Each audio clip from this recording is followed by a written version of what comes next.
Welcome back, everyone, to Let's Talk Civilly. My name is Markyta and I'll be one of your co-hosts for today. Hey everyone, it's Gabi here as one of your co-hosts. I'm so happy to be back here with you guys. This is our third episode that we're doing. We're celebrating Women's History Month, and for our first time on the podcast, we have our first guest here.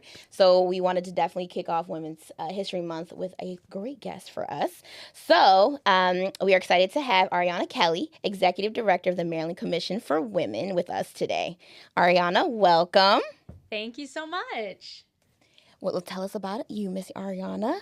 Sure. So I am the Executive Director of the Maryland Commission for Women, and I've been doing that for about the last 2 years. Okay. Prior to that, I was in the Maryland General Assembly for 14 years in both the Senate and the House.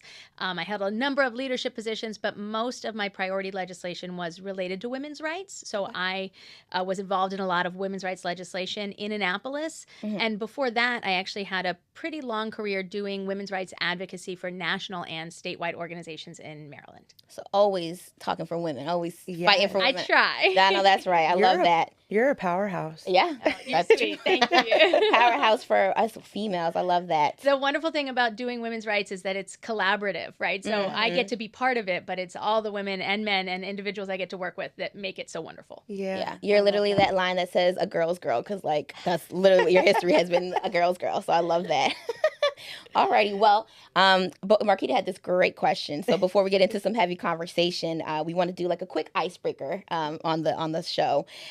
So Miss Ariana, if you could have a one-on-one coffee date with any woman from history, past or present, who would it be, and what's the first thing you'd ask her? Oh, wow. And if you don't have an answer. If you don't have an answer. I have an answer right now. Oh, perfect. Okay. Oh, yeah. But it's only because I was preparing for this conversation, and so I've got her on my mind. There's 1.5 million women that I would love to talk to, but I'm going to answer to you right now from history. It would be a real trailblazer from Maryland history and Maryland women's history, Senator Verda Welcome, who was an original commissioner on the Maryland Commission for Women, and also a really important woman in Maryland political history. So I would love to talk to her, and I would love to know what things were like back in 1965 when the Maryland Commission for Women was established, and talk about how far we've come and how far we have yet to come. Yes. And I think she has a lot of information about Maryland politics that I would love to dish the dirt. Yeah. Right. She saw some things during her time. Yes. I would love to talk about that. That's a great answer. I love that. That's hilarious. Markyta, when we were putting this together, she said when she was a coffee date with any woman from Maryland history, and I was like, well, why don't we make it all women? Because I was just I don't know. I don't really know too much about women, Maryland women like that, off the top.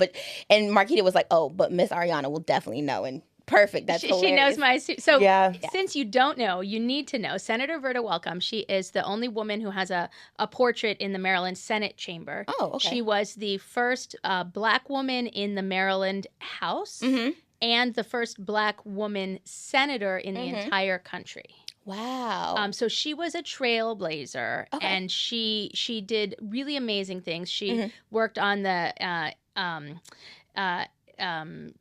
anti-miscegenation law, the interracial marriage law, ending the ban against interracial marriage. She worked on Maryland's first pay equity law.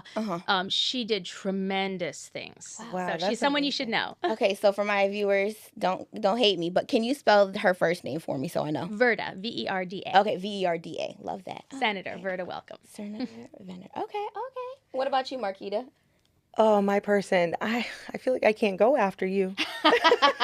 I know mine is last, and mine is kind of goofy, but go ahead. Yeah, no, yours is so good. So one thing that Gabi knows about me, we were talking about it. I love sports. Yes. I like to say I'm a recovering athlete myself, even though I haven't played since high school. But I coach now over in Howard County, so I love sports. My person would probably be Serena Williams. I know. Right? And I'm coming to that coffee with you. You can. Okay. You can. I just absolutely love her grit. Yeah. On and off the court. I feel like she's extremely authentic to herself. And as a Black woman in sports, with that grit, sometimes that grit gets looked at as the angry Black woman on the court or whatever field, whatever the case may be. And I just want to ask her, like, when she's getting those name calls of like, oh, the angry Black woman, or, you know, you're acting too much, or you're going crazy, does that fuel her? How does she calm herself, or does she, you know, use that to like just keep going? Right. So no, I have so many questions. Yeah. When she said it, Serena, I was like, that's a great one. And then she said the questions that she would ask, and I was like, amazing. I love that. Yeah. Mine was like, I told her, I was like, Amelia Earhart, because I just want to be like, where'd you go, sis? Like, where have you been? Where have you been? Like, what? Yeah, I need to know. Like, what did you see up there? Please tell me. So that was my person. And then I said Beyonce too, because I was like, I love Beyonce. So. We're going to have some good coffees. I can't wait for this. I know. We can all go together. Yes. And Markyta can definitely tell us where the coffee places to go, because that's one of her things, too. She likes to find, like, certain coffee shops in Baltimore area. Yeah, she's always, like, finding new spots for us to go to. And I'm basic. I'm always like, Starbucks. That's all I know. But Markyta's really good about finding new places for us. Yeah. I'm a very big locally owned. I love supporting small businesses, local businesses as much as I can. Yeah. I put myself through college working in independent coffee shops, so I'm a big fan. It was hard work. You got to get up early in the morning to open up a coffee shop, and you work late at night. It's hard work. I always appreciate those places. My cousin just recently, well, she's been in the coffee shop business. Her and her partner opened up their first coffee shop in Bethlehem, Pennsylvania. And she now has opened up basically second location of a panaderia. I'm probably saying that wrong. Panaderia? Yeah, there you go. She's going to get on me for saying that wrong. Markyta. I know.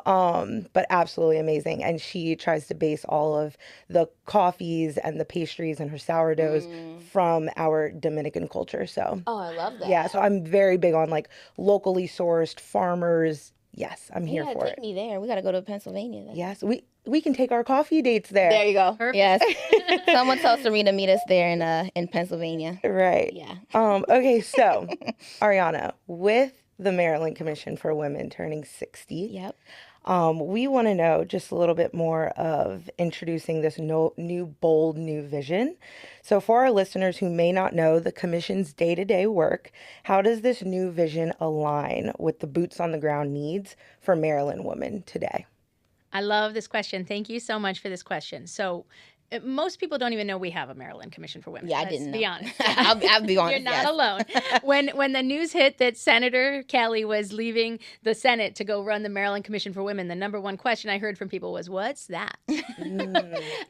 But it is this agency. It's a small state agency, but has this really rich legacy. And I studied history, as you can tell, like my obsession with Senator Welcome. Right, I'm really into sort of social movements and building social movements and learning from the past and not recreating the mistakes of the past, and honoring particularly the people who came before us and on whose work we're building. Right. And the Commission for Women plays this huge role in that space. Yeah. So what we're doing now is basically going back to basics. We have a commission chair. We have 25 volunteer commissioners who are appointed by the governor and confirmed by the Senate.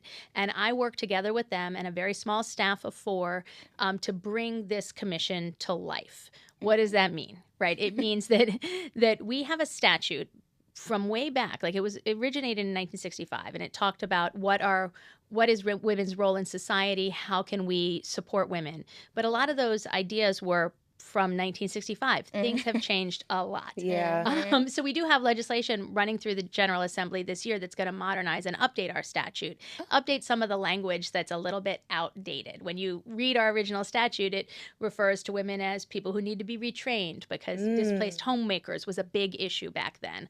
A lot of women were entering the workforce for the first time back then. And now we're talking about how can you maximize women's potential in the workforce, right? So pay equity was a big issue back then in 1965. Today, it's still a big issue. Yes. It's a huge issue. We haven't completely closed that gap. It was a 40-cent gap then, and now it's a 20-cent gap. And getting rid of that last 20 cents, and it's much, much bigger for women of color, is really hard work. Right. So we're focusing on women's ability to succeed in the workplace and educationally, but we're also focusing on women's health, and we're focusing on the care economy. So those are the 3 sort of buckets of policy issues that we work on. And in addition to that, we also do work to acknowledge women's contributions through Women's History Month and things like that. And most importantly, and this has really evolved in the last 60 years, since the Maryland Commission for Women was established, we have now 17 local commissions for women at the county level and in Baltimore City. Wow. And so, Yeah, which I is didn't wonderful. know that. And at each of these local jurisdictions, you have volunteer leaders. And these are women and men and probably non-binary individuals who are focused on advancing gender equity, right? And they have talents and tremendous skills. And it is a really beautiful intersectional approach that the commissions are taking towards advancing gender equality. So we get to work with all of those local commissions to support their programs and advance their programs. And we also work with the women's rights organizations across the state. So we're basically a central hub within state government to provide information, support, guidance to this work that's happening. And this is a really cool feature of the work that we get to do, we get to work with students. So if there are graduate students or undergraduate students who have a passion for women's rights, we're going to utilize them. Yeah. Right? We were on a state budget, so we are tight. Oh, we understand. And so we're going to provide opportunities for students, but we're also going to use them to answer those research questions that need to be answered. Right. You know, I'm sure Markyta might want to put a fact in, but just because we were talking about, you know, the workforce and women back then in 1965, when Markyta and I were just, you know, looking up some stats to be able to be prepared for this, we were talking about it and saying that Latina women earn just 50 cents compared to white non-Hispanic men in Maryland. And I was like, what? And we were both like really shocked. We're like, oh my gosh. And then, and I was talking about, I was like, there's such a huge like Latin population in Maryland too, that like I was like, well, that's kind of sad knowing that. And then we were talking about, I believe, how women make up 49% of Maryland's total workforce, but account for 60% of all minimum wage workers in the state. And I was like, wow. I don't know. Some of those those stats definitely like eye-opening. And then knowing, you know, all the work that you're doing for the, you know, Maryland Commission for Women, I'm like, oh yeah, there's still stuff to be done though. There's so much work to be done. And one of the things we do as a commission is, you know, information like what you just shared, particularly related to the Latino wage gap, right? We're partnering this week with Latinos Unidos to talk about that and talk about the Latino wage gap and to provide education and resources and to connect state agencies with community groups that are working to fix this problem. Yeah. Right. So it's really inspiring work, but also, to your point, work that needs to be done because money is power. If you don't have money in this society, you don't have the power you deserve in this society. That's just reality. Yeah, I'm a big like question asker. I'm always just very curious, especially when it comes to statistics. When I was reading the 49% of women in the workforce, but 60% of that make up such a large minimum wage job force, I'm now thinking, what does the demographic of that 60% look like, right? Is that heavily our Latinx community? Is it heavily our African American community? Because then that explains this the pay gap as well, why they're making so much more less than their counterparts are. That's just where my brain goes. Well, because Markyta, you're good at this work. Like, you are right. Like, this is why we take an intersectional approach to women's rights, because you cannot talk about economic inequality without talking about racial, also geographic. Rural women are making a lot less. The wealth gap, income inequality contributes to this. Right. You know, one of the things that we need to talk about is that 2/3 of student debt in this country is held by women. Yeah. Women are much more likely to get college degrees than men and have been since 1982. Since we were able to. And so they're taking on more student debt, but they're still earning less money. Right, so these are persistent problems, and they're connected with those care economy questions, right? It's not just that it is disproportionately women of color and rural women who are in those low-wage jobs. It is actually, it's related to maternity status. If you have children, you are much more likely to have a significant wage gap. Yeah. So we talk about an 82-cent wage gap in this country, but for mothers, it's actually 72 cents on the dollar. Oh, wow. And when you compare mothers to fathers, it is 62 cents on the dollar. Yes, men make more when they have children and women make less. What? And then when we're talking intersectionally, you have to understand that when you look at fertility rates, women of color have higher fertility rates, slightly higher, but higher. And so that impacts it too. So it's on the front end with having less wealth, so you have less ability to sustain those interruptions in the workforce.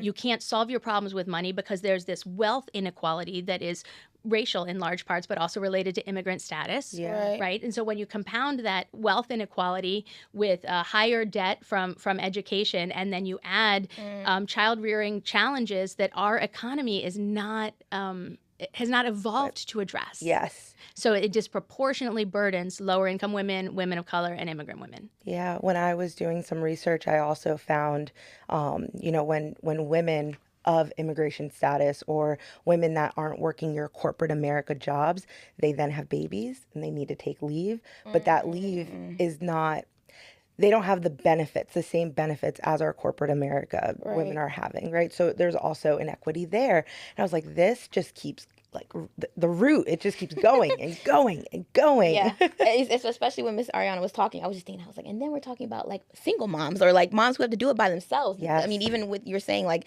fathers who have kids make a lot more, but I'm thinking like, oh, well, there's so many families who don't have that father figure in there, and I was just like, oh my gosh, that's sad. Well, we often see celebration without legislation. How do we make it a priority that this month moves beyond just awards and ceremonies, but into actionable policy change? Oh, I love your question because it segues so nicely into my being able to talk about our Maryland Women's Hall of Fame this year. Oh. So every year since 1985, the Maryland Commission for Women has partnered with the governor and the first lady and the women legislators to induct women into the Hall of Fame. So we have hundreds of women who have been inducted in the Hall of Fame. This year, we're focusing on women throughout Maryland history, but those women that we're inducting are all aligned with our policy priorities. So for example, we are supporting women in the workforce. We want to advance women in the workforce and women entrepreneurs. So we are inducting a woman by the name of Elda DeVary, who is a single mother, business owner who grew her business from her minivan to a giant business that employs more than 100 people. And we are honoring her, right? We are honoring Senator Dolores Kelly, who was a champion in the legislature on all sorts of issues, but especially on women's rights and the rights of women of color in particular. So she has a legacy that is tremendous, and we're inducting her into the Hall of Fame. We are inducting a woman by the name of Sharon Camp, who is a leader in reproductive rights, a internationally recognized leader in reproductive rights.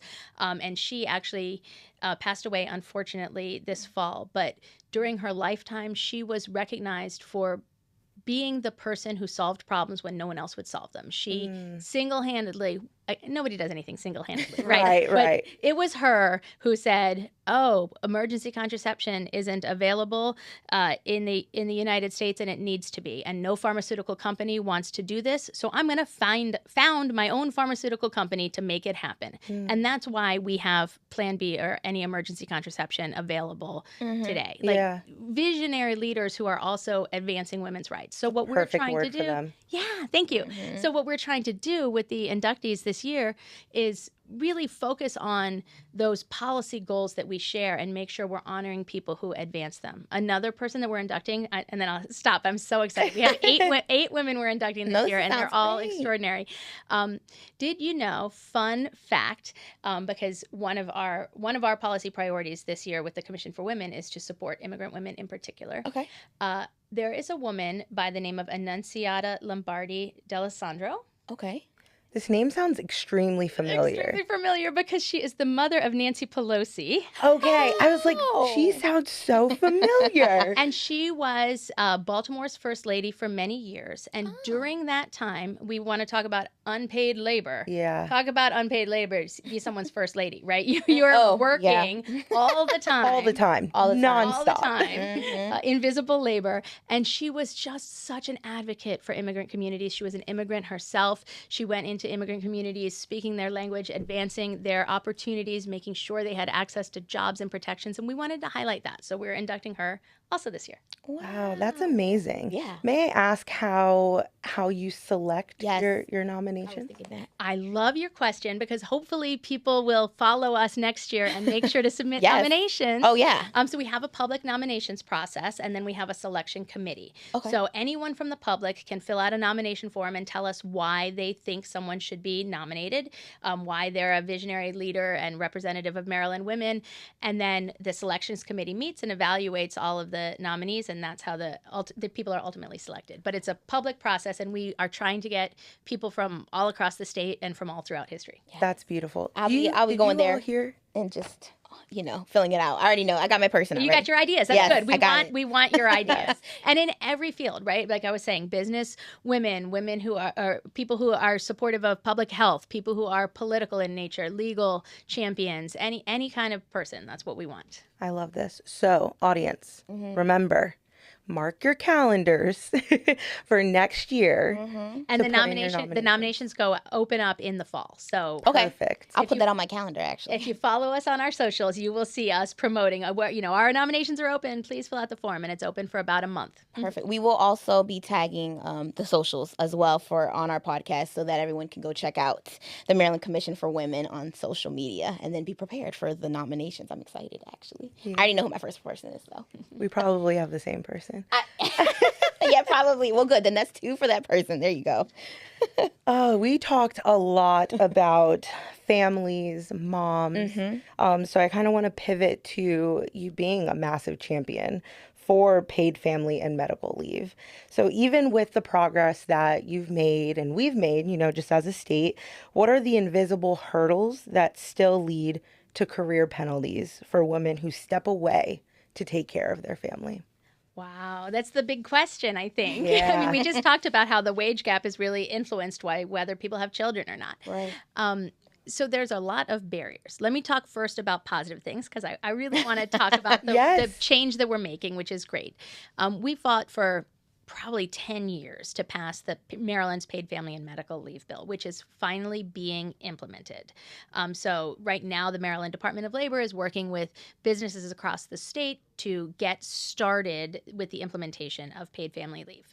What that's going to mean when the program gets up and running is that people in Maryland, and there are a number of other states that do this, but there is no federal policy, which is why the state needed to be proactive. Okay. People in Maryland are going to be able to take up to 12 weeks off for the birth of a child, for the adoption of a child, or for their own medical condition, or for caregiving for someone else's medical condition. I like that. Okay. And then when they can take that time off, it's going to be paid for, but not by the company they work for. It's going to be paid for by this state program. So it works kind of like unemployment insurance, but short term. Okay.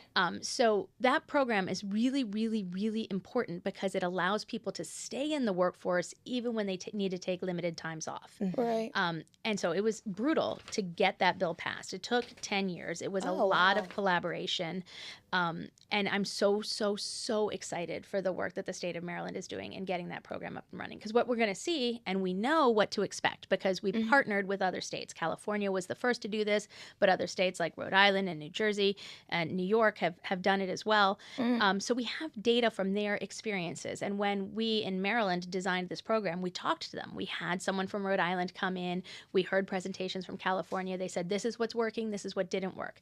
And particularly to the conversation we were having earlier, some of the tweaks we made in the Maryland program were to make sure that those the wages that we were paying out were higher for the lower income individuals. Because what they learned in California when they first started this program was that women who had more money were able to take the 12 weeks off, but women who had less money were going back still after a couple weeks because they needed every single dollar because they're living month to month. Right. So we wanted to make sure that Maryland's program was designed so that lower income individuals were able to take advantage of the benefit. So that's what I'm most excited about. Can I just say, but before you move on to your next point, I love the fact that y'all have taken the research from other states. I think it's very important, especially for our audience, to know that we don't do the work alone. You said this earlier, and Cleveland, I believe, said it during our first episode, that we are all aiming for the same goals, right? Well, most of us are aiming for the same goals. And in order to do that, we need to lean on each other and we need to see what is working elsewhere, what needs to work best here. And I just want to highlight that of your due diligence and your team's due diligence and the state of what we're doing. So, yeah. No, and I love that because this is one really good example. Maryland is often a leader. Yeah. And I love that. I love that we could play the role as a leader and then teach other states. In this situation, Maryland was a follower and we learned from other states and we benefited so tremendously. I do want to give a shout out to another woman who's being inducted into the Maryland Hall of Fame this year. Her name is Wendy Chun Hoon. And she... I remember that name. You probably heard her name. During the Biden administration, she was in charge of the gender policy work at the Department of Labor. Okay. The Department of Labor Women's Bureau. She actually started her career right here in Maryland at the Department of Human Services. And she has worked her whole career on what we call family economic security issues. So she is one of those experts that we leaned on in the state of Maryland to pass our paid sick leave bill and our paid family and medical leave bill. So, homegrown Marylander working in states all across the country. Oh, that's amazing. I love that. Okay. Did you want to finish? I'm sorry, I interrupted your thought.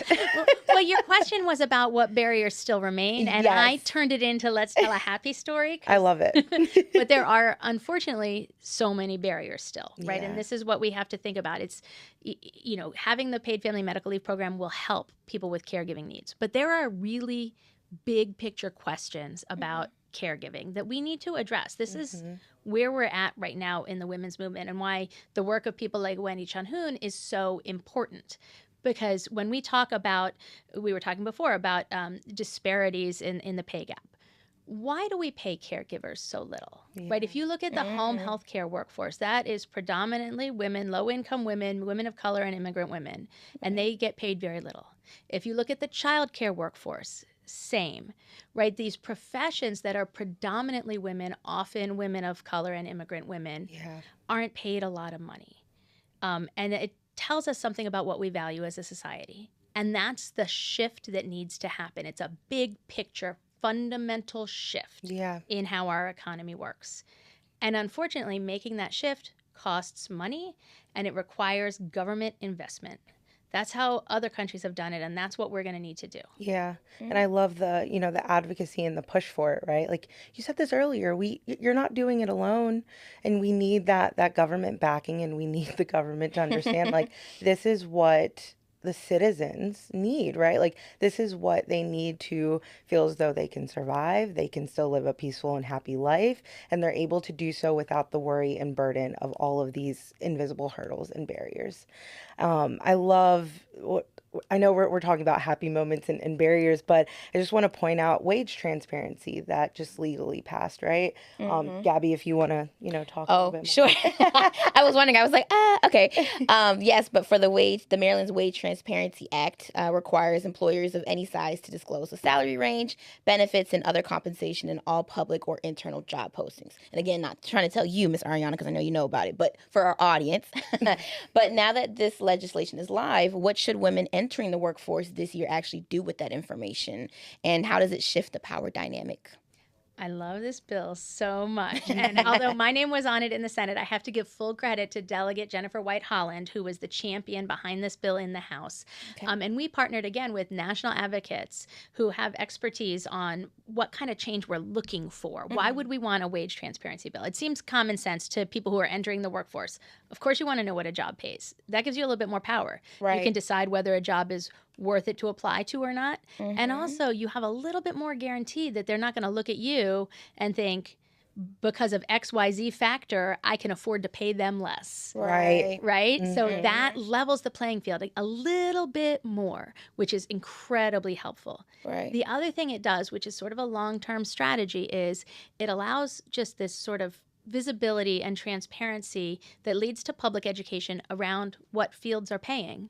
And that can address this really complicated issue we deal with, which is gender-based occupational segregation, right? So if you're just entering school and you're looking at what different jobs pay, and everybody has to be really honest and transparent about what XYZ field pays, what is an entry-level job in this field of choice pay, it might encourage you to pick a different field. Yeah. Right? I wish, yeah. I was going to say something, but never mind. I love my field. No, I'm kidding. I mean, this is the thing, right? This is, I'm kidding. I love my field too, and I don't feel like I'm paid enough, but it's worth it because we're mission-driven people. Correct. We talked about being mission-driven outside of the podcast recording earlier and why we do the work that we do. No, that's true. Yeah, that is hilarious. You guys are funny. But if you imagine you're, just entering the workforce and you're looking at job postings and you're scrolling through, you don't know what you want to do when you grow up. Right. You're scrolling through and you're like, wait a second, this pays $50,000 a year and this pays $20,000 a year. Which way are you going to head? Right. That's going to force those wages up. Right? Oh, yeah. Like in a perfect world, you end up, I mean, this is, again, when we talk about issues we've been working on since 1965 and before, what's called comparable worth. The idea that we're not sure why society values the work of a truck driver, which is incredibly hard, back-breaking work. It is. But values it higher than childcare provider, which is also incredibly hard, back-breaking work. It is. And those two fields, the biggest difference is the gender of the people who go into them. Mm-hmm. So we need a fundamental restructuring of the economy, and one way you can do that is by making sure women and men are in both fields. Yeah. Yeah, it stems back to history, right? We talk about history a lot here, where when women were allowed to start going to school for something, that something was nursing, right? And that's when you see a lot of these heavier women fields. It all stems from history, what we were allowed to do and what we weren't allowed to do, and the different environments that we were even allowed to step in and talk, right? Like we couldn't even open our mouths in certain rooms that we walked into because it's supposed to be male dominant. So yeah, just going back to history. Yeah, my mom's a nurse, so shout out to the nurses. I just wanted to bring that up. And it's funny because she only went into the nurse field because my grandmother, her mom was a nurse. And it's one of those things, too, where I was like, yeah, probably because of that. But then it's like one of those things where like, oh, I'm going to do this because that's, where I want to, like, kind of like a legacy type of thing, I guess you could say. But again, back to history, I'm sure my grandmother was one of those people that, like, schooling was only available for nursing.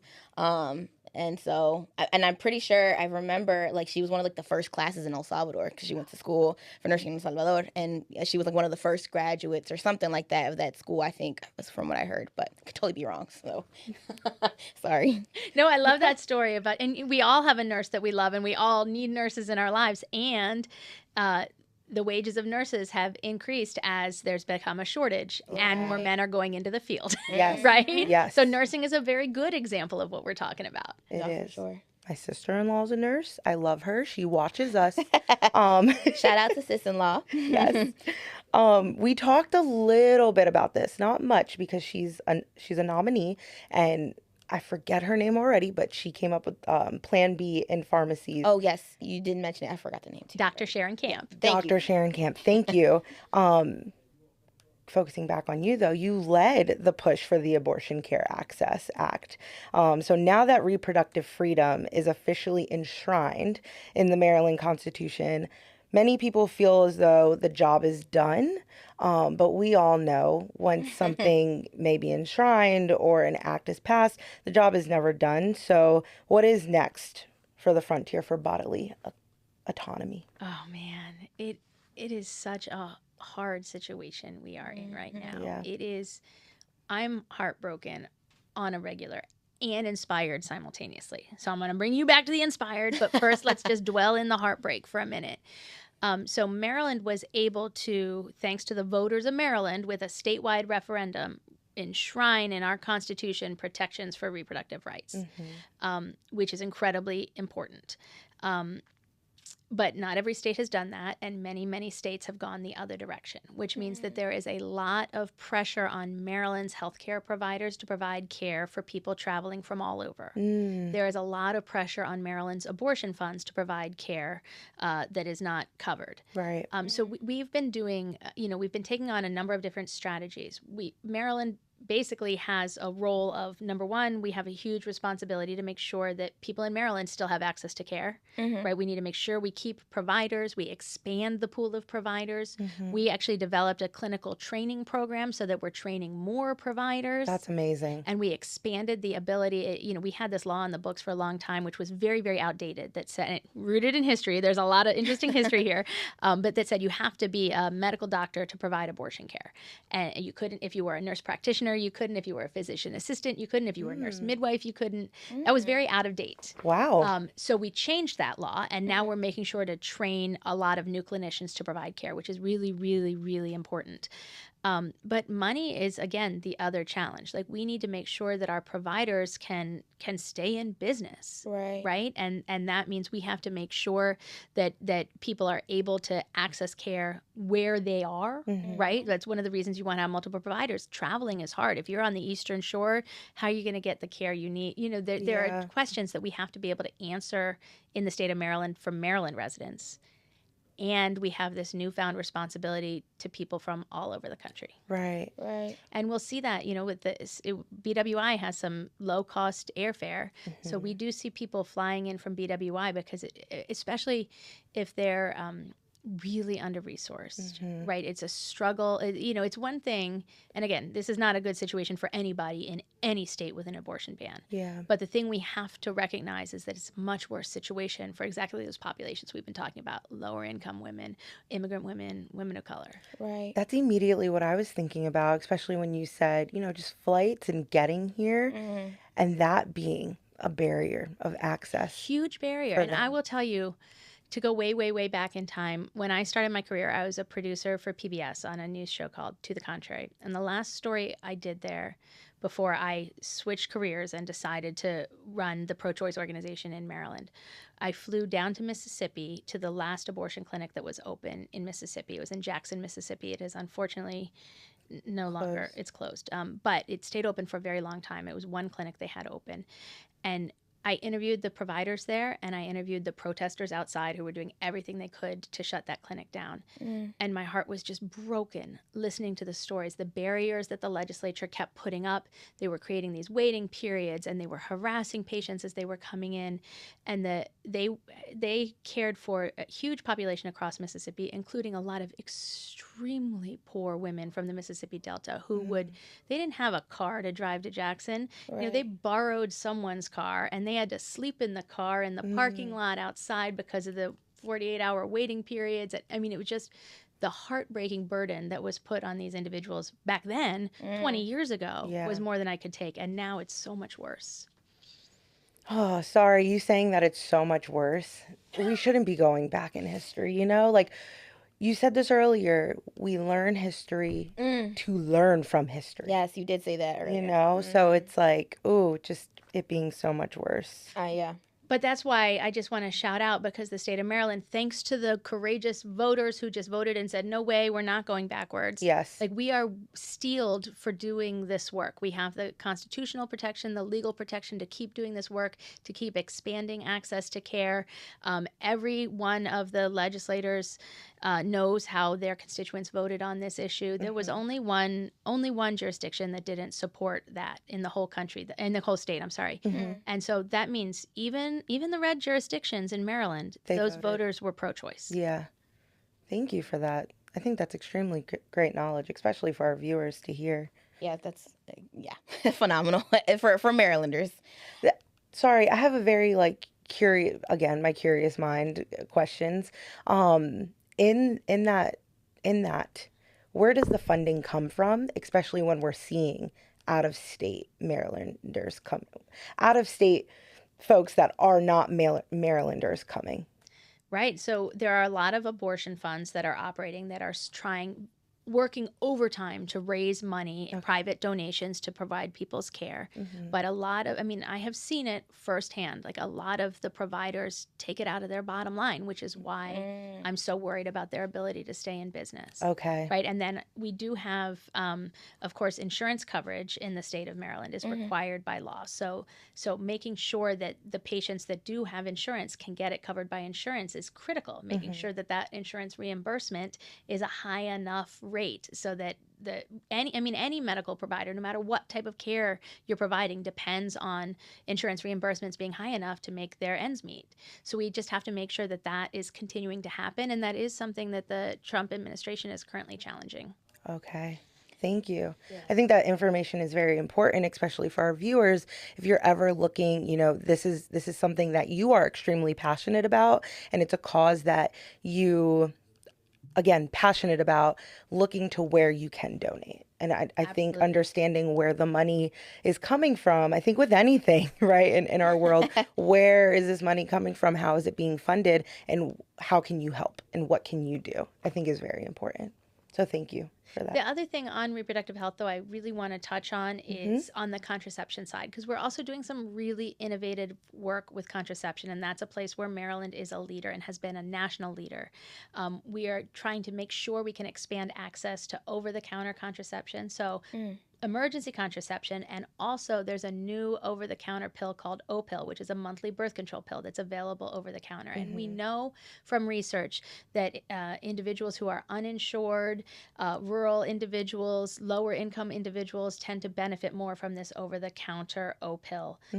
So we want to make sure that we have access to that available to people. We're working in innovative ways. The Commission for Women is staffing a collaborative group with stakeholders from across state government, but also national experts to figure out how we can best make sure that people have access to over-the-counter contraception and that it's covered by their insurance, which is required by state law, but isn't quite working right. So we're trying to solve that. We're trying to make sure that if you have insurance and you're buying over-the-counter contraception, you're getting that covered by your insurance. Right. Yeah, I love that.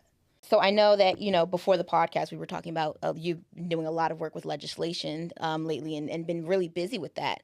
So what's going on for the Maryland Commission on Women in regards to legislation? Oh, I love your question. Thank you so much. We have a number of different legislative initiatives, and not just the commission, but also the partners that we work with. Again, as I mentioned, we work with statewide women's rights organizations in collaboration. So a lot of them have some pretty amazing initiatives happening this year, initiatives to support education to prevent human trafficking, and initiatives to support sexual assault survivors. The Commission for Women is the leader on legislation to address menopause and menopause-related education and health insurance, and also the impacts of menopause in the workplace. So there are a couple of pieces of legislation that are moving through the process. One has already passed the House and the Senate unanimously. I love that. I love it. So I'm cautiously optimistic. Speaker Jocelyn Pena-Melnick and Senator Don Guile are the sponsors. Love her. When you get good sponsors, it makes it a lot easier. So this legislation actually came about because at the Commission for Women, we talk to women across the state of Maryland. What are the issues that are important to you? What are you hearing about? And there has been a national movement to address menopause. And y'all are young. Y'all are young here, but let me just tell you, put your ear to the ground and you'll hear that this is a buzz, thanks in part to people like Halle Berry and Oprah Winfrey, who have really been leading as there's been new science related to care for menopause. It's sort of like, if you think about what has happened with regards to menstrual equity and access to menstrual hygiene products and eliminating the stigma around menstruation over the last 10 years. And that's been largely a youth-led movement that's been amazing. So this is sort of the counterpart to that. Okay, now we're allowed to say we get a period and we might need menstrual products. Right. We're also allowed to say we go through menopause and we might get a hot flash, or we might have any number of other medical symptoms that are related to this transition in life.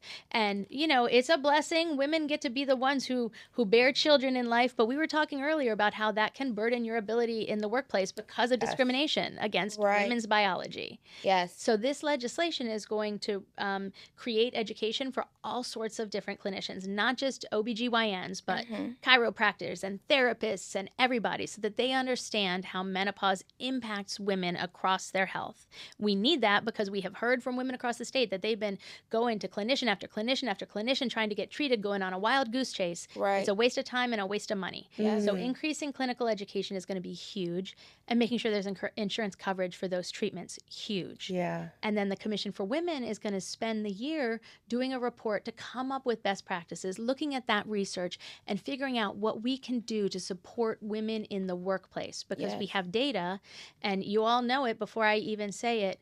It impacts all women, but it disproportionately impacts women of color and immigrant women and women in low-income jobs, that they're discriminated against, that they work fewer hours because they don't have the support they need during menopause. So we want to support this part of the workforce and the employers.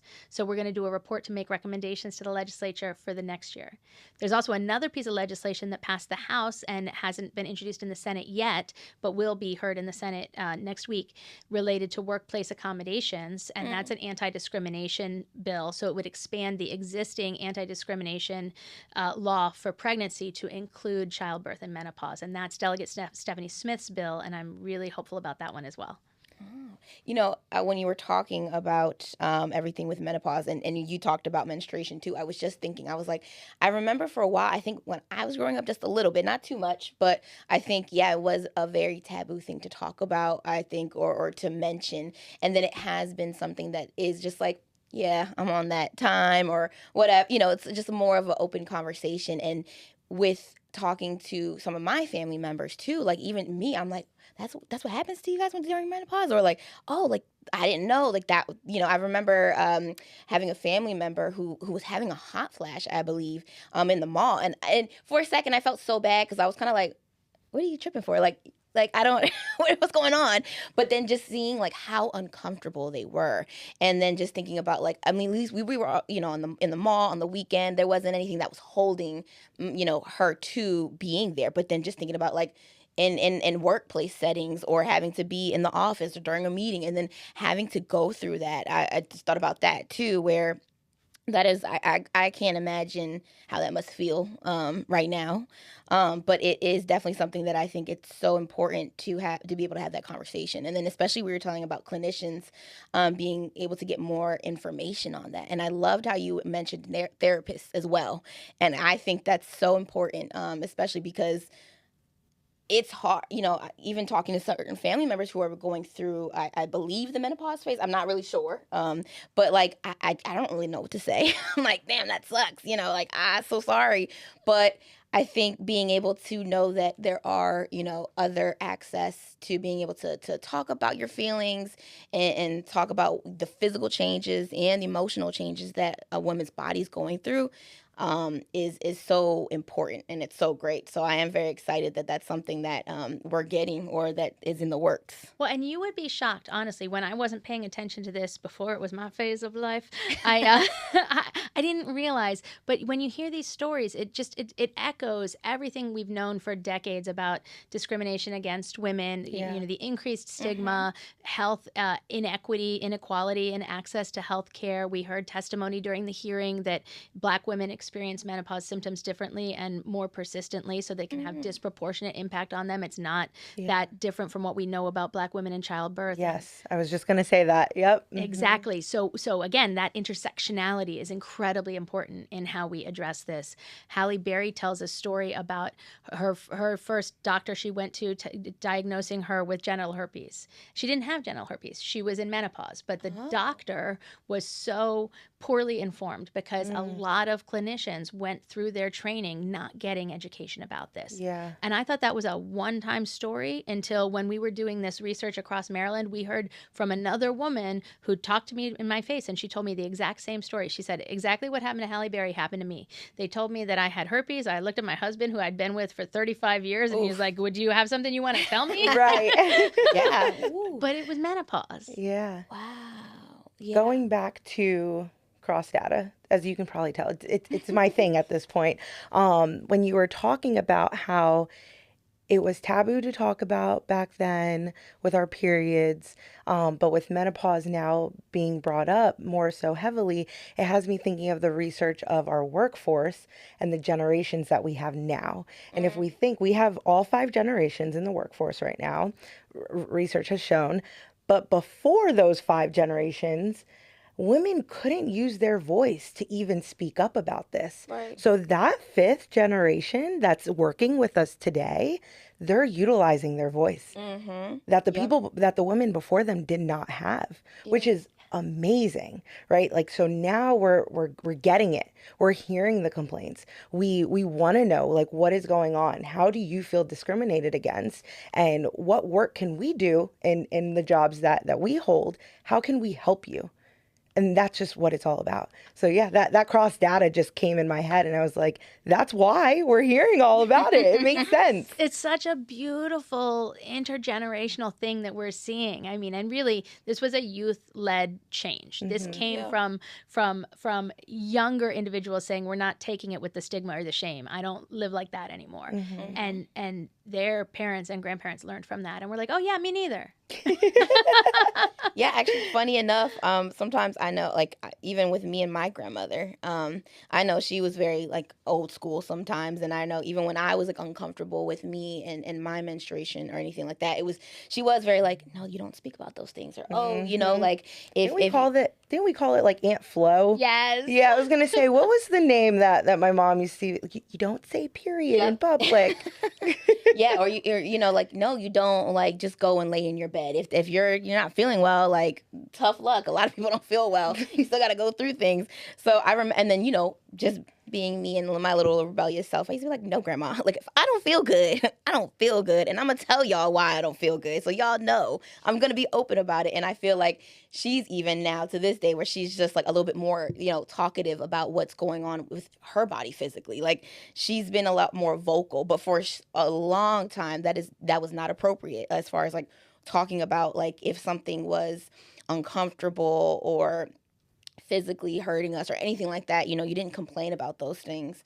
And then I feel like, you know, me being around her, I was like, grandma, we're going to tell the world if we're in pain. I'm sorry. I want to let everyone know here, if I'm sitting here and I don't have the best attitude, it's because right now my stomach is killing me or whatever is going on. Like, I'm just very like that. And so I was telling, you know, I think my grandmother now too is just a little bit more, she's a lot more ladylike than I am. But she is very much starting to be like, open in that dialogue, and even to the point where I feel like now I can ask her more questions, because even with her kind of shutting me down, I guess, when I was little, well, then I wouldn't be like, so, you know, what do you go through, or like anything like that. I just kind of was like, okay, that's not what we talk about. But now having that conversation, even where she's, you know, kind of, I guess, preparing me for things that I might experience when I get older, and I think that's also so helpful, because I'm like, oh, that might happen to me. Like, shoot. Yeah. Even with my mom going through things, I'm like, oh, no, you're saying that now you can't really see, and we might have to get glasses early on, or other things that I'm like having to start. I have glasses now, Gabi. Just saying. I'm just, but like, my mom's eyesight was so kidding, bum. I'm kidding. Oh. I didn't want to seem insensitive. You're fine. So I was just saying that. I'm not going to say if, but when this legislation passes, right? Because I'm in your corner. Speaking it into existence. What would that look like for our citizens, right? Like, what would next steps be? Right. Well, I mean, it's the beginning of a longer process, just like with menstrual equity, right? So we're going to pass legislation. We're going to work with stakeholders across the state to make sure that they're developing clinical education programs. We're going to encourage all of the clinicians to take part in it by giving them double credit. Okay. Double credit for doing the menopause-related education. Love that. And we're going to require insurance cover their care. And then we're going to talk to people and see if their needs are being met better. And we're going to make recommendations about workplace supports. Okay. So those are like the specifics. But big picture, what we're talking about is reducing or eliminating stigma, which is really important. Yes. Having the conversation is freeing for people. It was a beautiful thing to even be part of these hearings and to be in the legislature, which is this traditional, stodgy old body, and to say, no, we can talk about these things. This affects half the population. It was beautiful.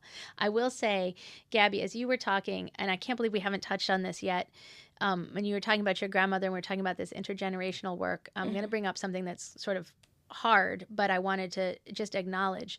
It got me thinking about the bravery that Dolores Huerta showed in her recent statement. And I think that was also influenced by intergenerational shifts, right? So here is this amazing civil rights champion, women's rights champion, farm workers champion, speaking out about sexual abuse she experienced in the movement. And I have heard from so many people since that statement about how hard this is for them, because one of their heroes is being accused pretty credibly in the New York Times by a number of women of sexual abuse, and that is really devastating. And yet at the same time, you see a woman who is a champion, who is still around, who is in her 90s, saying, I was inspired by these younger women. Their stories, their bravery to come forward has allowed me to finally share my story. It is a really profound moment, I think, in movement history that we're all still grappling with. Yeah. Right. No, Sure. that's beautiful. And honestly, as I'm looking at the time, I'm like, that is beautiful to like end on, right? Time has really passed us by. I feel like when you're in good conversation, that always happens. Yeah. Ariana, this has been absolutely incredible. Thank you sure. so much for joining us on Let's Talk Civilly. For those who want to get involved with the Maryland Commission for Women, where should they head first? Why, thank you for your question. Please, please, please follow us on social media. You can sign up for our email newsletter there as well. We have a Facebook account. We have an Instagram account. We are on Twitter. We are on LinkedIn. So whatever, Blue Sky, we're even on Blue Sky. Whatever your preferred method of social media is, you can find us there. And please sign up for our newsletter, email newsletter. That's where you're going to get the most detailed information about what we're doing across the state. Perfect. Awesome. And then where we can sign up or learn more about the Hall of Fame so we can get prepared. We got to do that. Media, yeah. Yes. All right. Well, I'll also do my regular plug-in here for our audience. If you ever felt as though you've been discriminated against or know someone who might be who might have been discriminated against in the employment, in housing, public accommodation, health services, commercial leasing, please go on our website at www.maryland.gov. www.mccr.maryland.gov. Sorry, I got a little ahead of myself. But please check out our website. It's actually a new website, so it's really pretty. Shout out to Spencer Dove, who's been helping us out with our website. I've been playing around on it, and it's absolutely great. A lot more information on there. So the complaint inquiry button, I believe, is at the top right, and wherever you are on the website, it will follow you. So that complaint button is there. So please go ahead and check our website out, and you can also give us a call at 410-767-8600. So yeah, perfect. That's it for episode 3 of Let's Talk Civilly. Yes. We will see everyone. We will see you Yes. next month for our next episode. See you then. Awesome. Thank you.